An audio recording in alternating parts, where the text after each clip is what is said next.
जाति का विनाश यानी annihilation of caste Bharat Ratna Baba Saheb doctor Bhimrao Ambedkar द्वारा लिखे गए उनके श्रेष्ठतम एवं प्रसिद्ध ग्रंथों में से एक है। इस ग्रंथ का प्रकाशन वर्ष 1936 में हुआ था। इस ग्रंथ में तत्कालीन जाति व्यवस्था का घोर विरोध किया गया एवं उस समय के धार्मिक नेताओं का भी विरोध किया गया है। ये ग्रंथ एक ऐसे भाषण का रूप है जिसे बाबा साहेब को सार्वजनिक रूप से पढ़ने का मौका नहीं मिला था। ये भाषण लाहौर के एक हिंदू संगठन जिसका नाम जात पात तोड़क मंडल था की ओर से उनके वार्षिक अधिवेशन में बोलने के लिए लिखा गया था। दोस्तों, पिछली वीडियो में हमने बाबा साहब द्वारा कुछ उदाहरणों से जात पात तोड़क मंडल को ये समझाया कि किस प्रकार उच्च समझे जाने वाली जातियां निम्न समझे जाने वाली जातियों का सामूहिक रूप से खुले आम उत्पीड़न करती है। इसी कड़ी में प्रस्तुत है अगला यानी 17वां भाग, जिसमें बाबा साहेब ने चतुर्वर्ण के बारे में अपने विचार बताए हैं।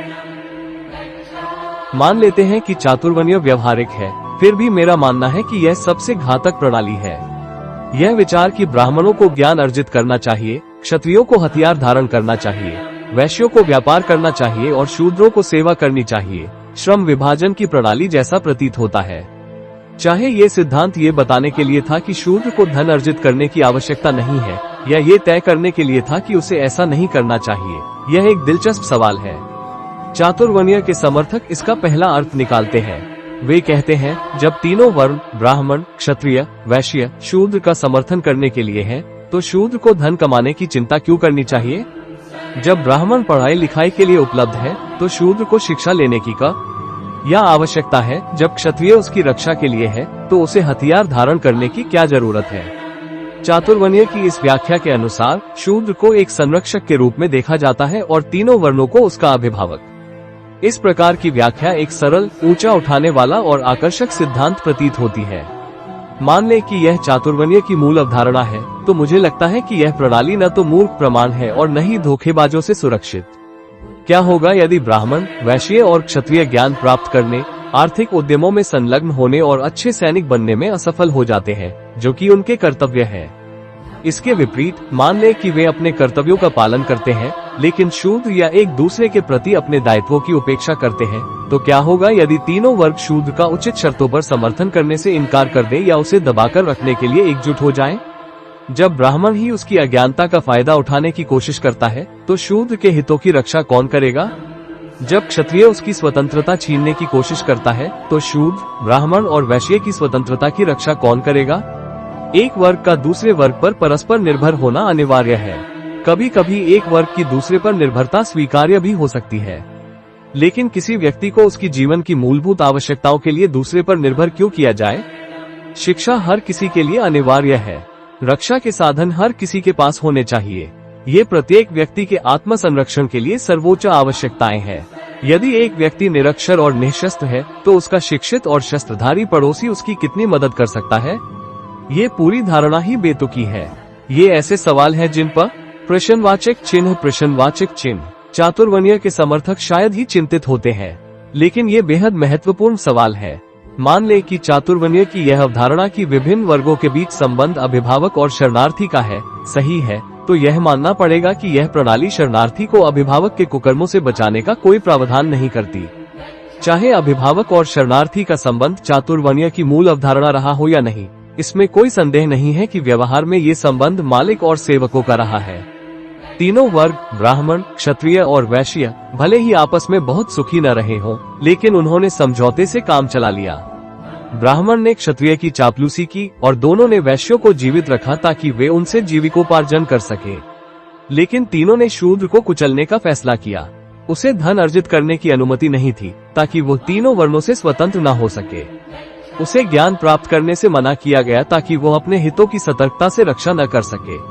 उसे हथियार धारण करने से मना किया गया ताकि वो उनके अधिकार के खिलाफ विद्रोह न कर सके। यह इस बात का प्रमाण है कि शूद्रों के साथ त्रिवर्णिकों ने कैसा व्यवहार किया, जैसा कि मनुस्मृति के कानूनों में स्पष्ट है। सामाजिक अधिकारों के संबंध में मनुस्मृति से अधिक कुख्यात कोई अन्य कानून नहीं है। सामाजिक अन्याय का कोई भी उदाहरण इसके सामने फीका पड़ जाता है। लोगों ने उन सामाजिक बुराइयों को क्यों सहन किया जिनके अधीन वे थे? दुनिया के अन्य देशों में सामाजिक क्रांतियां हुई है, लेकिन भारत में सामाजिक क्रांतियां क्यों नहीं हुई? ये सवाल मुझे हमेशा परेशान करता है। इसका केवल एक ही उत्तर है जो मैं दे सकता हूँ, और वह ये है कि हिंदुओं के निम्न वर्गों को चातुर्वर्ण्य की इस घृणित पर प्रणाली के कारण प्रत्यक्ष कार्यवाही के लिए पूरी तरह से अक्षम बना दिया गया था। वे हथियार नहीं उठा सकते थे और बिना हथियारों के वे विद्रोह नहीं कर सकते थे। वे सभी कृषक थे, या यूं कहें कि उन्हें कृषक बनने के लिए मजबूर किया गया था और उन्हें कभी भी अपने हल को तलवार में बदलने की अनुमति नहीं दी गई। उनके पास कोई शस्त्र नहीं था और इसलिए जो चाहे उन पर अत्याचार कर सकता था। चातुर्वर्ण्य के कारण वे शिक्षा प्राप्त नहीं कर सकते थे। वे अपने उद्धार का मार्ग नहीं सोच सकते थे या जान नहीं सकते थे। उन्हें निम्न वर्ग में बने रहने के लिए मजबूर किया गया और उद्धार का मार्ग न जानने और साधन न होने के कारण वे अनंतकालीन दास्ता के प्रति समर्पित हो गए, जिसे उन्होंने अपनी अपरिहार्य नियति मान लिया। ये सच है कि यूरोप में भी शक्तिशाली ने कमजोरों का शोषण करने से परहेज नहीं किया, लेकिन यूरोप में शक्तिशाली ने कभी भी कमजोरों को शोषण के खिलाफ इस हद तक असहाय नहीं बनाया जितना कि भारत में हिंदुओं के बीच हुआ। सामाजिक युद्ध यूरोप में शक्तिशाली और कमजोरों के बीच कहीं अधिक तीव्रता से छिड़ा रहा है जितना कि भारत में कभी हुआ। फिर भी यूरोप में कमजोरों के पास सैन्य सेवा की स्वतंत्रता के रूप में उनका शारीरिक हथियार था, उनके कष्टों के रूप में उनका राजनीतिक हथियार था और शिक्षा के रूप में उनका नैतिक हथियार था।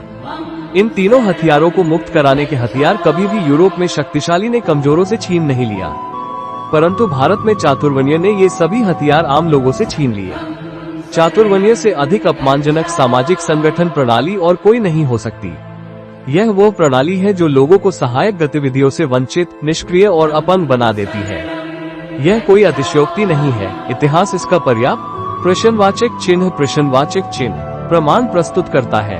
भारतीय इतिहास में केवल एक ही काल स्वतंत्रता, महानता और गौरव का काल है, और वो मौर्य साम्राज्य का काल है। अन्य सभी समय देश ने पराजय और अंधकार का सामना किया, लेकिन मौर्य काल वो समय था जब चातुर्वर्ण्य पूरी तरह से समाप्त हो गया था, जब शूद्र, जो अधिकांश जनसंख्या का हिस्सा थे, अपने अधिकारों में आए और देश के शासक बने। पराजय और अंधकार का काल वह है जब चातुर्वर्ण्य का प्रभाव चरम पर था, जो देश की अधिकांश जनसंख्या के लिए विनाशकारी साबित हुआ।